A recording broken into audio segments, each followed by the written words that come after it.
예, 하나님 말씀 시편 103편 19절에서 22절까지 말씀입니다.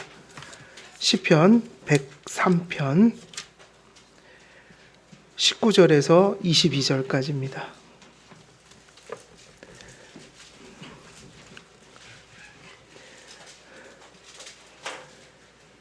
(19절에서) 22절까지 우리 함께 읽도록 하겠습니다. 시작. 여호와께서 그의 보좌를 하늘에 세우시고 그의 왕권으로 만유를 다스리시도다. 능력이 있어 여호와의 말씀을 행하며 그의 말씀의 소리를 듣는 여호와의 천사들이여 여호와를 송축하라. 그에게 수종들며 그의 뜻을 행하는 모든 천군이여 여호와를 송축하라. 여호와의 지으심을 받고 그가 다스리시는 모든 곳에 있는 너희여 여호와를 송축하라. 내 영혼아 여호와를 송축하라. 아멘. 이제 오늘 천사론 이제 마지막 거 정리를 해야 될 것 같습니다.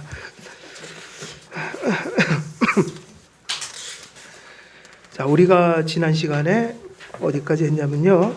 성경이 전하는 천사의 이름들, 그리고 신자들을 섬기는 천사의 임무까지 했죠.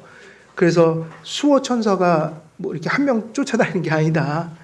그래서 더 엄밀하게 우리가 성경을 통해서 위로를 받는 부분은 이 부분이라고 했잖아요. 천군 천사가 사실은 모두가 함께 모든 성도들을 주시하고 있다. 이 개념이 더 맞을 거예요. 힘을 합쳐서 우리를 돕고 있다. 그 정도면 뭐 든든하죠, 그죠? 그래서 신자들을 섬기는 천사의 임무 마치고 이제 1권 14장 8절에 보면 칼빈이 천사들의 수와 계급에 대해서 조금 얘기를 해요.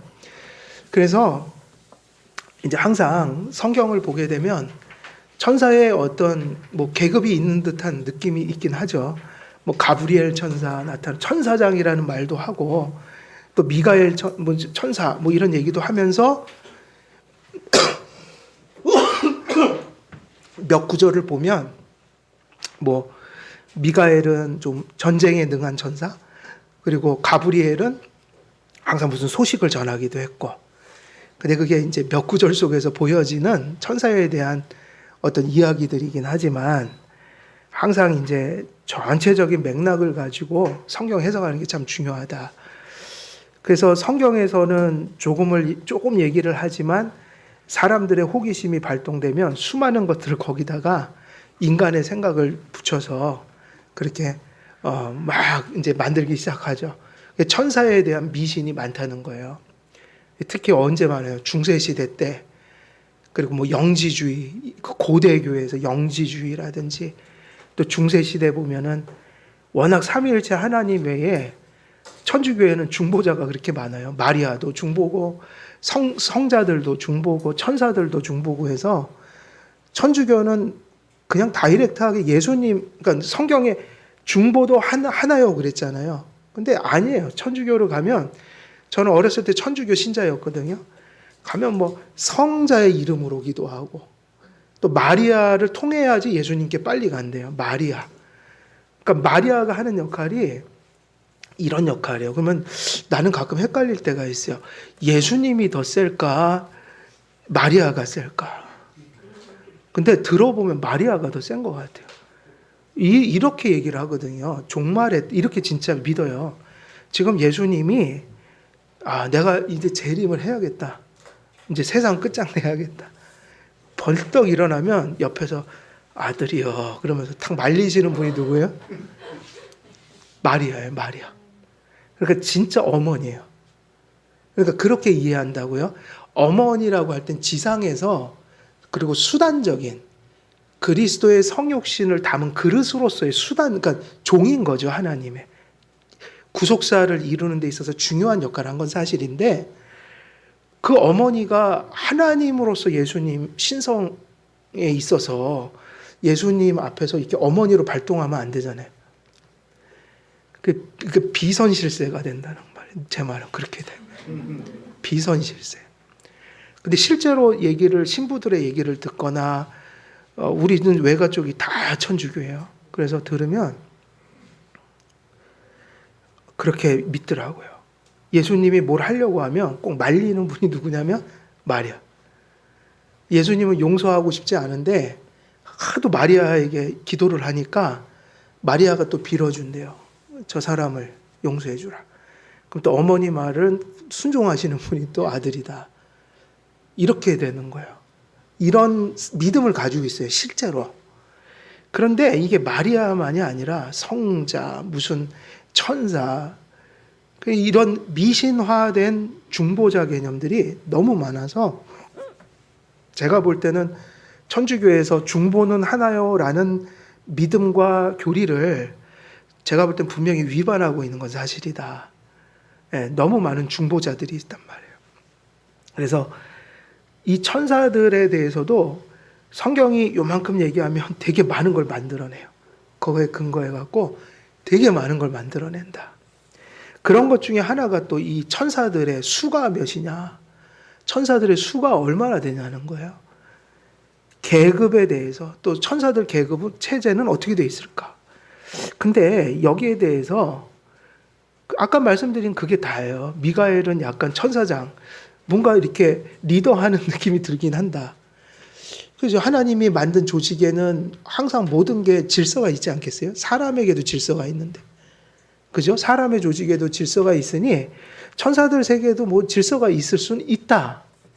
거기까지만 하고 끝내면 되거든요. 근데 성경에 없는 걸 계속 만드는 거예요. 그래서 그러니까 이런 부분에 있어서는 우리가 성경이 필요하면 가르쳐 주신 것이 있는데 성경에서 얘기한 것까지만 그냥 우리가 알고 나머지는 생각할 필요가 없다. 근데 이제 칼빈이 저는 성경 해석을 할 때마다 강조점이 그 부분에 있어서 있는 거예요. 이런 거를 왜 우리가 연구할까? 그러면 그게 무슨 하나님의 경건에, 하나님 앞에 경건에 필요함이 있느냐 없느냐. 경건에 아무 쓸데가 없는 것은 하나님이 가르쳐 주시지도 않았고 우리가 알 필요가 없다. 성경을 공부하는 목적은 뭐죠? 여러분들이 신학을 공부하고 성경을 공부하는 목적은 뭐예요? 네? 경건해지기 위해서요. 경건을 위해서요.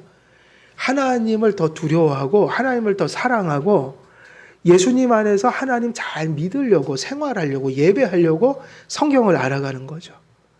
근데 그 이상이 될 때 뭐죠? 그게 사변이 되고 호기심이 되거든요. 그러면 칼빈은 가차없이 그런 얘기를 그의 주석을 볼 때마다 그런 소리예요. 항상 기준이 그거예요. 무슨 얘기를 하다가 우리가 이것을 논할 필요가 있겠는가? 이것이 우리의 경건에 무슨 도움이 되겠는가? 근데 요즘에 보면 별로 쓸데도 없는 걸 가지고 논쟁을 하고 싸우고 그런 일들이 많더라고요. 근데 그런 지식들은 오히려 우리의 경건을 허물어요. 경건을 위해서 신학을 하지 않으면 또 경건에 유익이 되는 걸 배우고자 힘쓰지 않으면 오히려 그러한 것들이 하나님의 의도를 벗어나서 경건을 해치는 지식이 되고 만다. 그래서 사실은 우리는 알아야 될 것은 반드시 알아야 되지만 몰라도 되는 것도 그게 훌륭한 지식이에요. 그러니까 우리가 분별하면서 살 때 알아야 할 것과 몰라도 되는 것을 분별하는 것은 되게 중요한 일이에요. 왜냐하면 그것을 알아야만 우리에게 길지 않은 인생 속에 쓸데없는 것을 하지 않고 살게 되기 때문이에요. 그래서 신학을 하면서 저는 그게 정말 중요하다고 생각했어요. 신학교를 가보니까 별의별 신학 노선이 다 있잖아요. 뭐 자유주의, 복음주의, 개혁주의. 그리고 또 그 안에 들어가면 수많은 신학자들의 썰들이 풀어지고 제가 보니까 그거를 다 알 수도 없고 공부할 수도 없고 시간도 없어요, 사실은. 그래서 저는 세월이 신학하면서 계속 좀 변화된 게 뭐냐면 책들을 좀 줄여가고 있어요. 쓰레기 같은 책들이 있더라. 이걸 왜 샀지 싶은 거예요. 제가 신학교 1학년 때는 자유주의가 뭔지도 모르고 복음주의가 뭔지도 모르고 개혁주의가 뭔지도 몰랐어요. 1학년 때요. 그러니까 책을 어떻게 하냐면 그냥 용돈이 있으면 그것도 그렇게 가난한 신학생이 무슨 돈이 있다고 그냥 책을 막 사들인 거예요. 제 재산은 책밖에 없어요, 지금.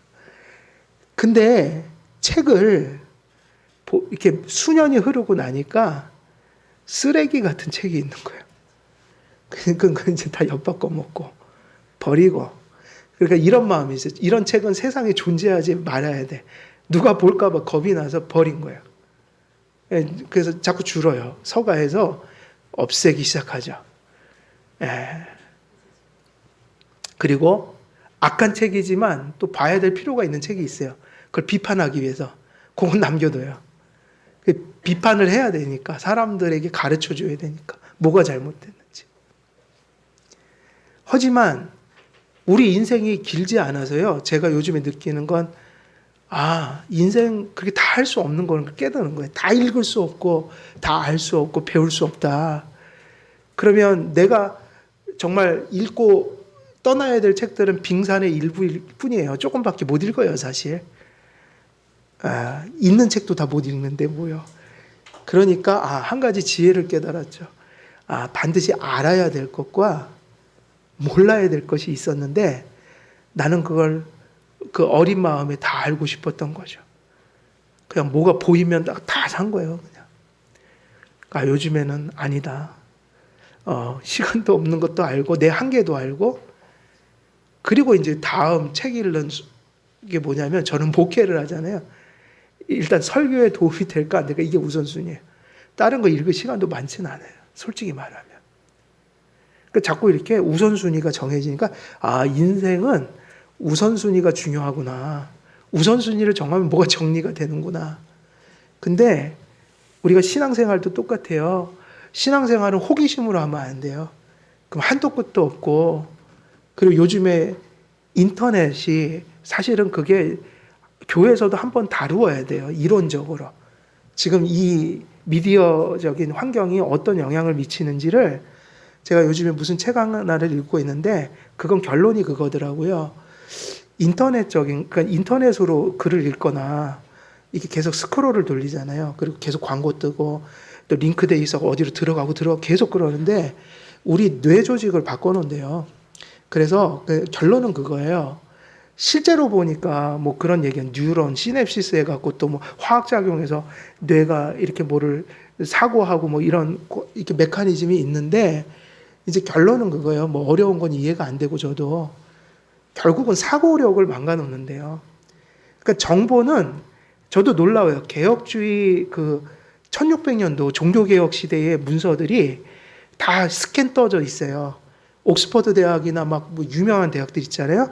그 옛날 고서들을 다 스캔 떠갖고 올려놨어요. 구글에 도서 검색을 하면. 저도 거기서 찾아서 프린터 해갖고 볼 때 있거든요. 그런데 컴퓨터로, 인터넷으로 자꾸 독서 생활을 하면요, 제일 큰 거는 우리 뇌의 집중력을 사라지게 만든대요. 그러니까 컴퓨터의 가장 난점은 산만함이래요. 책은 그냥 들고 읽잖아요. 단순히 몰입을 해요. 근데 계속 내가 움직인대요. 손가락 움직이고. 그러니까 계속 대여섯 가지 신경이 계속 같이 움직여야지 책을 읽는 거고, 그리고 읽는 것도 이러지. 계속 올리고 내리고 올리고 내리고. 그리고 광고 뜨고 또 링크로 들어. 근데 보다가 또 어디로 자꾸 들어간다네요, 우리가. 계속. 그러니까는 끈질기게 독서를 못 한대요. 근데 그것이 장기화되면, 그래서 실제로 학자들이 어떤 자료를 습득하고 연구하고 이러한 능력들을 실제로 많이 상실했대요. 그래서 요즘에 연구 결과는 참고 문헌이 줄어든다, 점점. 학자들의 논문 참고 문헌이 줄어든다. 그래서 결론은 그거더라고요. 사고력을 현저히 떨어뜨려 놓은대요. 그러니까 사고를 잘 못한대요. 예.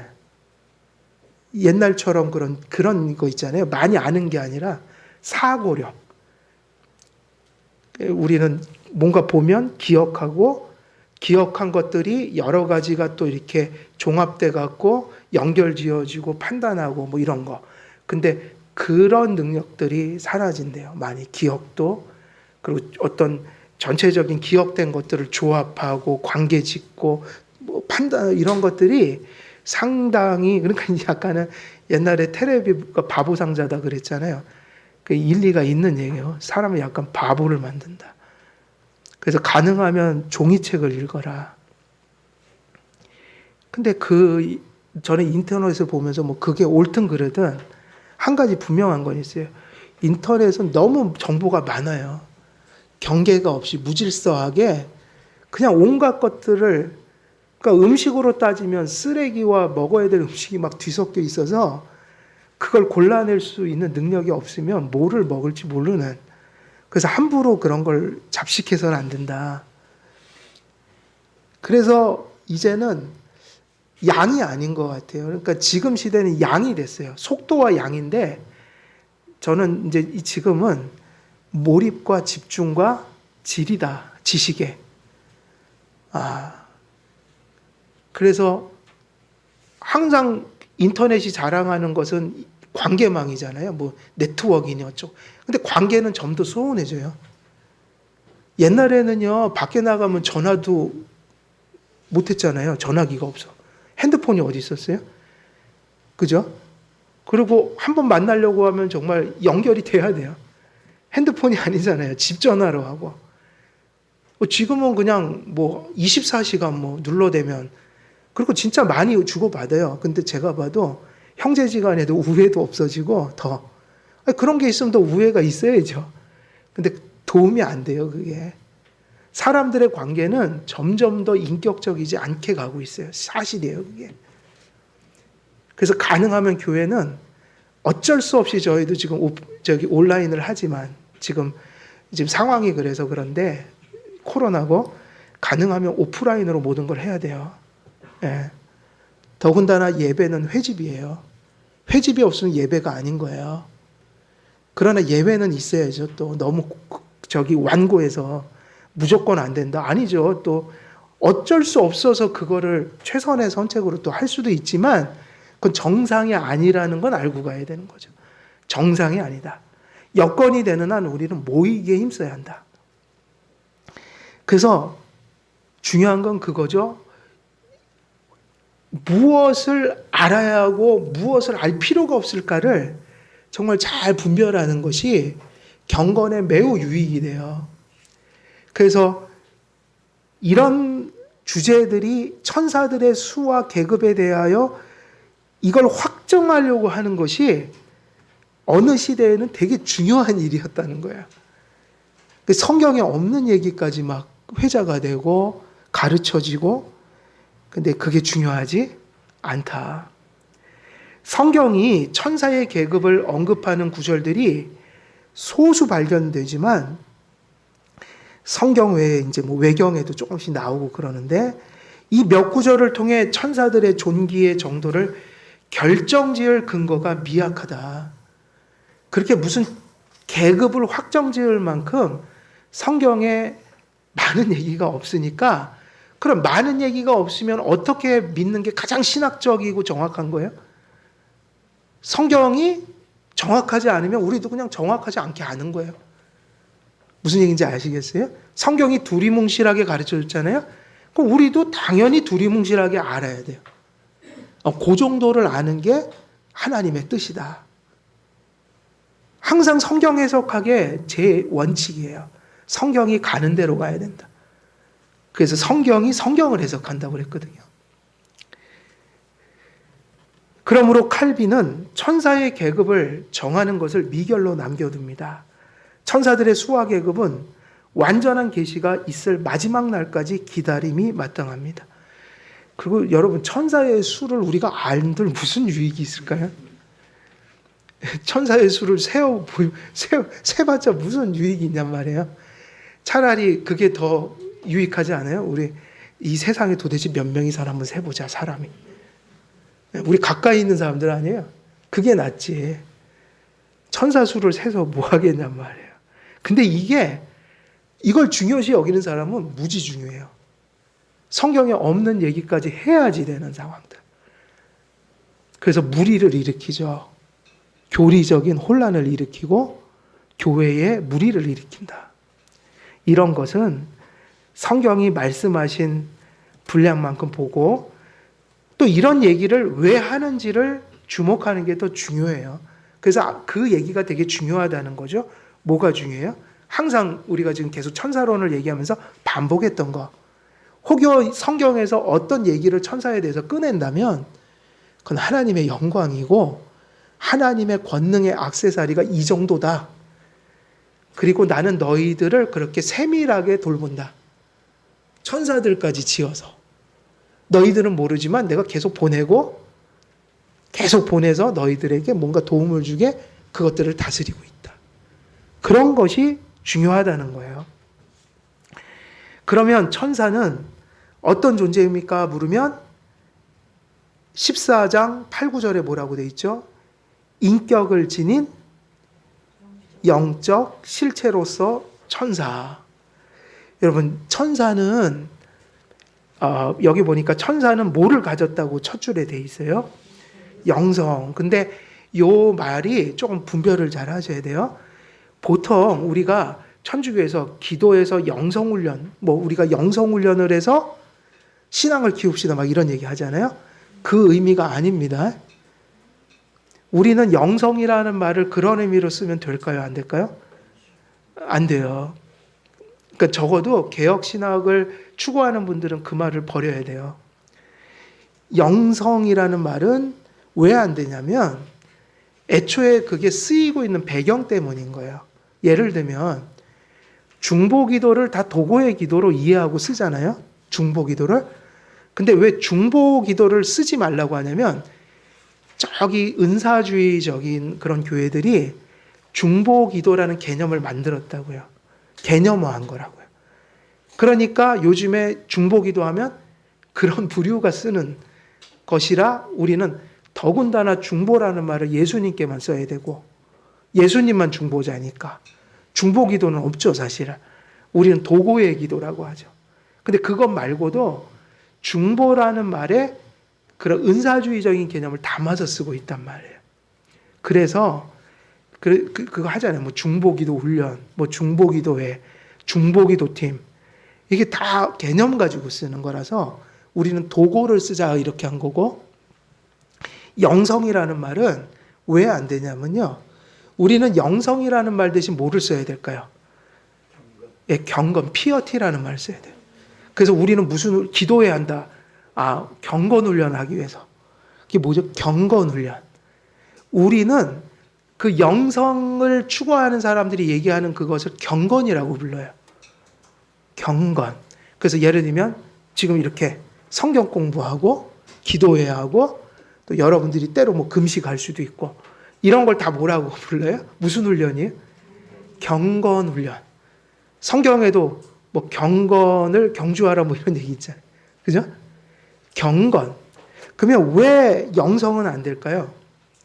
물론 이 영성이라는 말에 이제 어떤 기원적 의미도 있겠지만 어원적 의미도 있겠지만 이 단어가 바로 누가 쓰고 있는 유행어이기 때문에요. 에큐메니칼 운동하는 소위 말하면 종교성을 가지고 그걸 강조하면서 모든 종교에서 나타나는 그 종교성을 기반으로 해서 일종의 교회가 서로 하나 되고 연합하고, 근데 그런 사람들이 주로 쓰는 게 영성이라는 거야. 그래서 천주교에서는 영성이라는 게 되게 중요하거든요. 영성 신학이라는 게 있어요. 관상기도 이런 거. 근데 영성이라는 것은 기독교에서 말하는 그런 개념보다는 뭐가 가냐면 종교성에 가까워요. 원래의 뜻이 그렇지 않더라도 그걸 추구하는 사람들이 보통 사용하는 거예요. 그래서 보통 천주교에서 혹은 왜 그 WCC 같은 거 추구하는 분들 계시잖아요. 타종교하고 교류하고 이런 분들이 영성이라는 것 속에서 그 접촉점을 찾는 거예요. 그래서 종교 체험이 교리가 아니라 신앙 고백이 아니고 성경 말씀이 아니라 뭐예요? 그들이 하나 되는 게 성경 말씀으로 가거나 교리로 가면 다 찢어지죠. 오히려 생각이 달라지니까. 그래서 WCC 같은 데서는 뭐를 강조하냐면 교리를 얘기 안 하게 해요. 교리 얘기하면 안 된다. 뭐를 하냐면 종교적 체험으로 가자. 그러면 이제 예를 들면 방언이라는 것도 되게 보편 현상이에요. 불교에서도 한다고요, 방언을. 이슬람도 해요, 방언 체험을. 그러면 이제 예를 드는 거예요. 이제 예를 들면 이제 WCC 그런 거 하는 사람이 이제 연합 왔다. 그럼 교리 얘기하면 벌써 이제 큰일 나죠. 지금 교리 얘기하면 정죄하는 거예요, 그 사람들을. 이렇게 믿어야 된다 이거니까. 그러니까 어떻게 하냐면 말씀으로 시작하지 않고 은사 집회를 한다고요. 그럼 이제 저기서 방언을 해요. 이슬람 믿는 사람이 방언을 해요. 스님이 방언을 해요. 아, 우리는 하나입니다. 성령이 이렇게 종교를 초월해서 이런 종교적인 은사를 주십니다. 우리가 지금 같은 걸 느끼고 있지 않습니까? 그러면서 얘기하는 거예요. 기독교, 뭐 불교, 이슬람. 자, 방언. 들여다보면 똑같아요. 종교 체험에. 아, 우리가 같은 걸 경험하고 있네. 되게 비슷하네. 그러면서 아, 하나다. 그지? 우리가 이렇게 하나 될 수 있다. 그래서 성령을 어디서 강조해요? 그런 현상과 체험 속에서 강조하면 누구나 같이 할 수 있어요. 교리가 달라도 상관없고 예수를 믿어도 상관없고 안 믿어도 상관없다. 근데 이런 걸 하면서 영성 이걸 많이 얘기한다고. 그들 나름대로 우리가 경건이라는 그런 것을 가리킬 때 영성 이렇게. 그래서 최일도 목사가 요즘에 자꾸 이단 시비 걸리잖아요. 다일교에서 자꾸 관상 기도를 해요. 근데 관상 기도를 관상 기도는 저기 가는구나. 최도 기저 이동원 목사. 지구촌 교회. 그리고 그걸 더 넘어섰죠. 그 왜 네오 파는 사람이 그 명상하는 거 있잖아요. 명상. 그거를 가지고 교제를 한다고요. 지금 다일교회는. 근데 원래 그 교회는 다일이란 뜻이요. 그 얘기예요. 다양함 속에 일치는인데 그 얘기를 언제 쓰냐면 WCC 개념으로 쓰는 거예요. 원래 그래서 수녀하고 결혼한 거라고 그분이. 수녀하고. 그리고 최일동 목사가. 그리고 그 수녀님은 천주교 신앙 버리지 않았다고요. 그러니까 부부가 섞어놨다고요. 그래서 천주교처럼 그 형상 있는 십자가 놓고 천주교적 의식 다 같이 해서 부부가 같이 하면서 이렇게 생각하는 거죠. 개신교로 데려온 게 아니라 데려와서 연합한 거예요. 그래서 개신교와 천주교의 하나된 모습으로 목회를 한 거예요. 실제는. 그래서 거기 가면 거기까지 가요. 지금은. 명상기도까지 가요. 명상기도까지. 다원주의를 가지고 있어요. 최일도 목사가 사실은. 그래서 한참 공동체 이런 거 강조했잖아요. 공동체. 그 공동체. 그게 사실은 그런 WCC 개념이에요. 많은 부분에 있어서. 그래서 영성이라는 것은 여기서 그 의미는 아니에요. 영성 훈련한다 이게 아니라 요거는 우리가 조직 신학할 때 하나님에 대해서나 천사에 대해서 얘기할 때 쓰는 신학 용어예요. 그래서 제가 지금 이걸 짚어드린 거예요. 경건 이런 의미가 아니라 영성이라는 건 다른 의미로 쓰이고 있어요. 그러면 우리가 조직 신학에서 영성이 뭐냐면 하나님도 천사도 공통점이 뭘까요? 피조물이면서 창조주긴 하지만 공통점이 있어요. 하나님도 영성을 가지고 있고 천사도 영성적인 존재예요. 그럼 뭐죠? 그 얘기는 육체가 없다는 얘기예요. 완전한 인격체인데 인간하고 다른 게 뭐죠? 영혼이 없다. 아니. 육체가 없다. 큰일 날 뻔했네. 육체가 없어요. 그럼 그걸 뭐라고 하냐면 영성이다. 그러니까 여기서 영성은 어떤 의미냐면 가시적이거나 물리적이거나 육체적이지 않다는 의미예요. 그럼 왜 이렇게 표현하냐면 영은요 설명할 길이 없으니까요. 형체도 없고 만질 수도 없고 보이지도 않고 육체에 속한 오감으로는 도저히 설명할 길이 없잖아요. 그러니까 어떻게 설명할 수밖에 없어요? 육체가 아니다. 물질이 아니다. 그러니까 천사는 순수한 영이에요. 그러니까 우리가 이건 고쳐야 돼요. 천사 그림을 우리가 보고 저게 천사다 그러면 그려보세요 하면 사람 그려놓고 날개 붙이잖아요. 그런 건 천사가 아니에요. 괴물이지. 근데 그게 어디서 왔다고 그랬죠? 그게 그리스적인 관념이라고요. 헬레니즘을 받았잖아요. 그래서 천사를 표현할 때 인간 몸에다가 육체적인 몸으로 그렸다고요. 날개 붙여서. 기독교인들이. 근데 아니에요. 사진에 나오는 예수님은 진짜일까요? 아닐까요? 그러니까는 우리가 종말에 그 사진에 나타난 예수님, 그 예수님이 아닌 거예요. 확실한 건 사진의 예수님이 아니어야 되는 거죠. 왜 그렇죠? 그 화가들이 상상해서 그린 거거든요. 화가들이. 예수님 얼굴을 아무도 몰라요. 그래서 우리가 예수님 상상할 때, 기도할 때 지금도 우린 누구 떠올려요? 사진의 예수님이 떠오르죠. 이거는 지울 수가 없는 거예요. 어려서부터 각인이 돼 있어요. 근데 그게 잘못된 거예요. 그러니까 우리는 이런 노력을 해야 돼요. 이사야서에 있는 거 흠모할 풍채도 없고 강고를 많이 겪어서 막 그죠? 사람들이 보면은 야 진짜 고생 꽤나 했나 보다. 그리고 또 보면은 아무것도 이렇게 뭔가 흠모할 것이 없는 질고에 지쳐 있는 고난받는 종의 모습. 그게 진짜 예수님 기도할 때 떠올려야 될 육체적 형상이에요. 성경은 그렇게 가르쳐주고 있으니까. 근데 이게 무섭다고요. 한번 새겨진 거는 지워지질 않아요. 그래갖고 저 어린아이들한테 성경을 잘 가르쳐야 돼요. 그래서 영성이라는 것은 뭐냐? 사실 천사는 형상이 없어요. 그래서 이사야서에서 날개 색 같고 얼굴 가리고 발 가리고 하나는 날르고 그거는 천사를 설명한 거예요. 비유적으로. 특히 거룩성에다가 방점을 찍어서 뭔가 천사를 그런 관점으로 보여준 거예요. 그리고 천사들이 인간들이 발견했다고 할 때 그것은 현현이죠. 원래는 볼 수 없는데 볼 수 있는 방식으로 뭐 육체를 입고 오거나 하나님께서 그렇게 허락하신 거죠. 그러니까 그 천사는 원래 본연의 모습으로 돌아가면 뭐죠? 영이에요. 그러니까 형체를 생각하면 안 되죠. 형체가 없는 게 영성이에요. 그래서 하나님의 형상을 만들라고 그랬어요? 만들지 말라고 그랬어요? 왜냐하면 땅에 있는 것으로 만들지 말라고 그런 것은 하나님은 물질적이거나 육체적인 분이 아니라는 거예요. 그래서 우리는 천사를 사실은 상상할 수가 없어요. 어떤 모습인지 알 수가 없어요. 그러면 천사를 생각할 때 더 중요한 건 어떤 개념이냐면 영성을 가졌다는 의미는 영이라는 의미인데 결국 육체가 없는 영혼이라는 의미인데 그것을 어떻게 표현하면 좋냐면 인격체다 이렇게 하면 되는 거예요. 성경에서 영혼을 가리킬 때 뭐를 특징으로 삼는다고 그랬어요?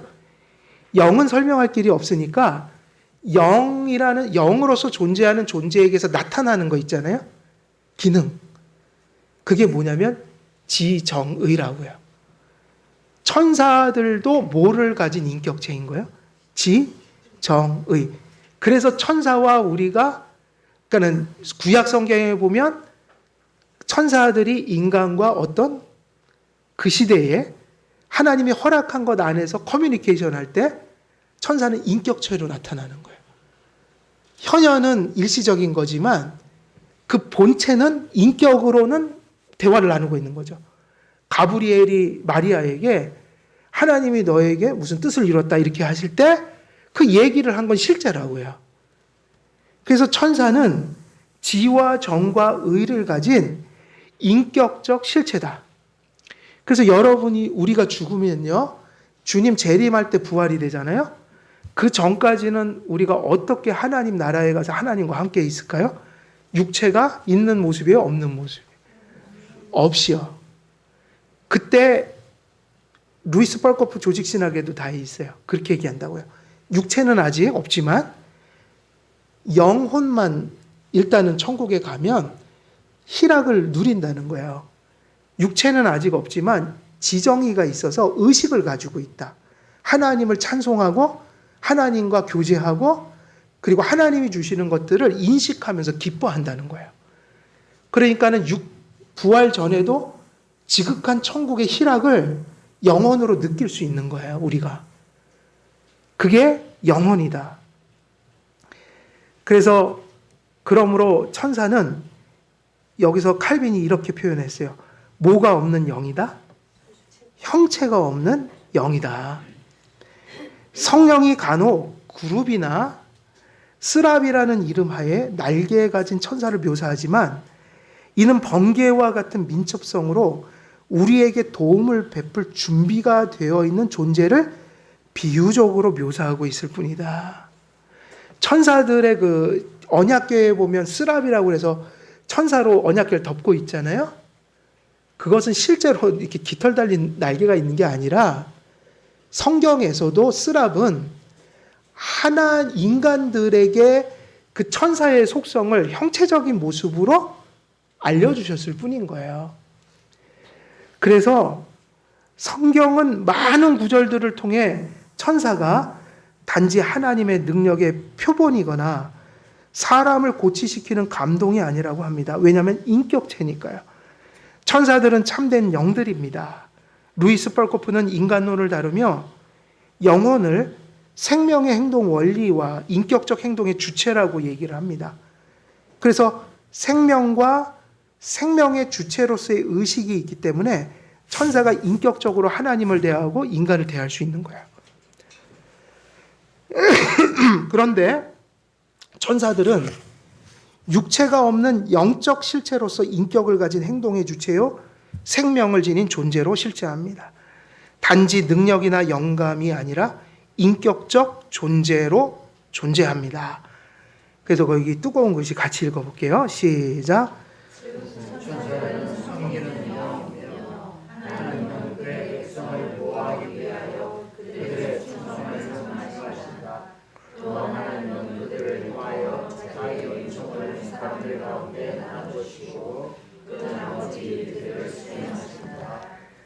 예, 그래서 요 말이 이제 어느 정도 천사를 정의할 수 있게 된 거죠.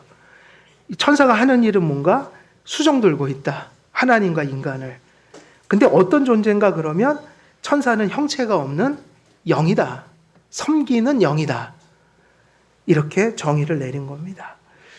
그리고 그 뒤에 6번 보면은 천사들의 사역을 통해 천사가 아닌 하나님을 바라보, 이게 이제 결론이에요. 그 천사의 존재를 인정해야 돼요? 안 해야 돼요? 해야 돼. 이게 이제 자유주의하고 다른 거예요. 자유주의는 부인한다고요. 초월적 존재를 우리는 인정해야 돼요. 근데 인정하는데 성경을 통해 우리들은 지금 신약의 교회에 이제 하나님의 말씀이 완전해진 이 시대에 우리는 이 천사를 믿어야 돼요. 이 이야기들을 믿고, 그러나 성경을 통해서 건전한 방식으로 천사를 생각해야 된다. 이것이 이제 이게 결론이죠. 그러면 쭉 보면 종교개혁 당시에나 현재에나 천사론은 미신으로 치우치는 경우가 많습니다. 칼빈이 천사론을 전개하는 이유 중 하나도 그 시대의 교회가 천사에 대한 미신을 가지고 있었기 때문입니다.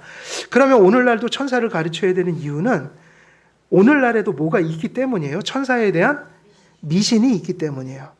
이에 대처하는 길은 천사에 대한 지식이 성경에 한정되어야 한다는 것입니다.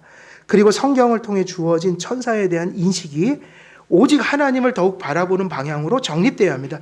그러니까 천사론을 정말 잘 정립해서 진짜 천사의 도움을 받고 있는 사람은 누구만을 바라보는 거예요?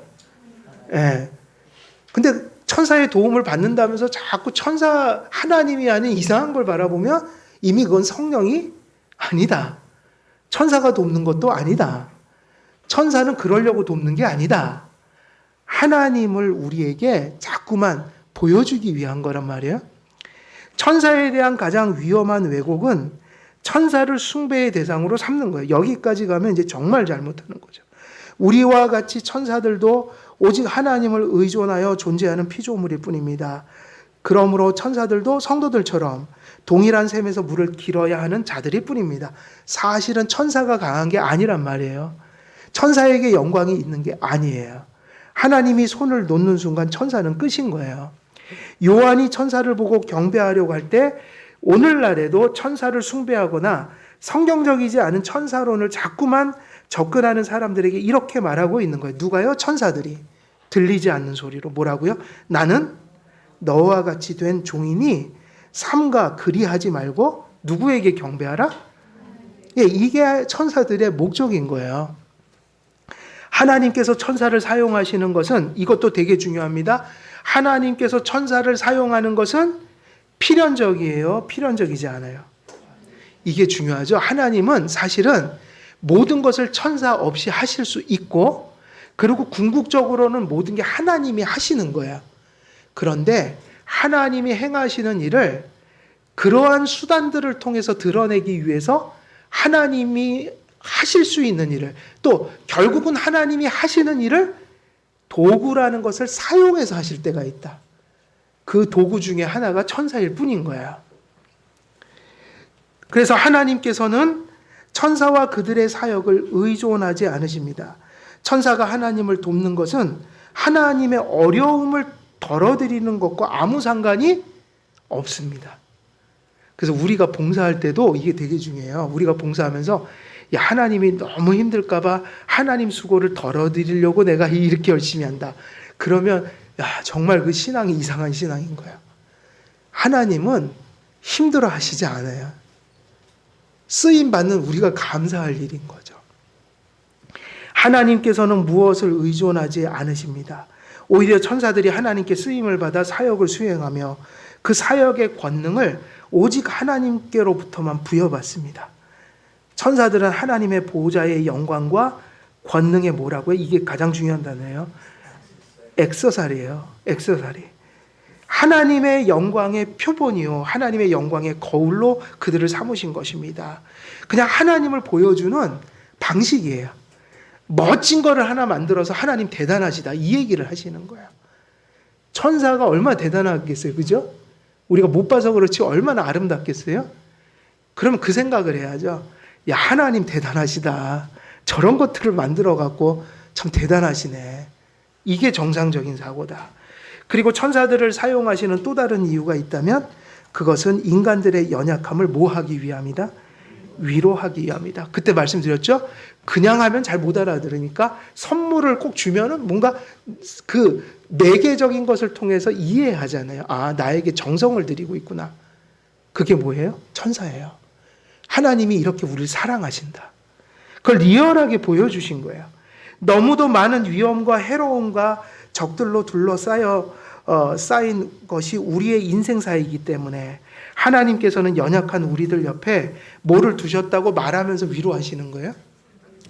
그냥 내가 널 지키고 있어가 아니라 더 성실하게 내가 이걸 만들어 갖고 네 옆에다 딱 둘게, 이 얘기까지 하신 거예요. 우리를 보호하시는 하나님의 사랑과 권능을 더욱 확고히 보여주심으로 우리로 하여금 평안을 누리게 하시려 합니다. 그래서 성경에 있는 천사들을 말씀을 묵상하면서 우리가 위로받고 힘을 얻는 것은 좋은 거예요. 그죠? 근데 그게 조금 잘못하면 이상한 데로 간다는 거예요. 그래서 조심해야 된다. 그러므로 우리는 여호와 한 분만이, 결국은 누가 우리의 보호자인 거예요? 천사입니까? 하나님입니까? 그렇죠. 여호와 한 분만이 우리의 보호자라고 선포하여도 무방합니다. 그분만으로 만족함이 마땅합니다.